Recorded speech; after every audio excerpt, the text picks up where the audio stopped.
Hi all, வணக்கம். எல்லாரும் எப்படி இருக்கீங்க? இன்றைக்கி நம்ம கிச்சனில் ஒரு சட்னி ரெசிபி தாங்க பார்க்க போகிறோம். கொத்தமல்லி சட்னி என்னோட ஸ்டைலில் எப்படி செய்கிறதுன்னு பார்க்கலாம். இதுக்கு கடாயை சூடு பண்ணி 2 டீஸ்பூன் ஆயில் விட்டுக்கலாம். 2 டீஸ்பூன் கடலைப்பருப்பு, 1 டீஸ்பூன் உளுந்தப்பருப்பு, 2 பூண்டு, 2 பச்சை மிளகா, 1 வரமிளகா, 10 சின்ன வெங்காயம், 1 பெரிய வெங்காயம் போட்டு நல்லா கலர் மாற வரைக்கும் வதக்கிக்கலாங்க. இது கூட 1/4 மூடி அளவு தேங்காயும் சேர்த்திக்கோங்க. ஒரு அரைக்கட்டு கொத்தமல்லி தலையை நல்லா க்ளீன் பண்ணி வாஷ் பண்ணி எடுத்து வச்சுருக்கோம். தண்ணி வடிச்சிட்டு அதையும் சேர்த்திக்கோங்க. இது கூட கொஞ்சம் புளியும் சேர்த்திக்கலாங்க. நல்லா வதக்கி விடுங்க. கலர் மாறுற அளவுக்கு நல்லா சுருங்கி வர நல்லா வதக்கணும். அதுக்கு தேவையான உப்பும் சேர்த்திட்டு இந்த அளவு வதங்கி வர அளவுக்கு நம்ம வதக்கிக்க போகிறோம். 2லேருந்து 3 நிமிஷம் நல்லா வதக்கிட்டு இப்போ ஆற வச்சுருங்க.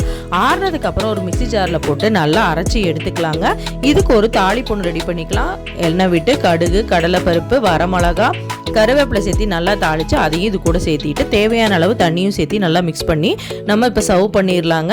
இது இட்லி, தோசை, சூடான சாப்பாடு கூட சர்வ் பண்ணிங்கன்னா சூப்பராக இருக்கும். கண்டிப்பாக ட்ரை பண்ணி பாருங்கள். பிடிச்சிருந்தா லைக் பண்ணுங்கள், ஷேர் பண்ணுங்கள், சப்ஸ்கிரைப் பண்ணுங்கள். தேங்க்ஸ் ஃபார் வாட்சிங்.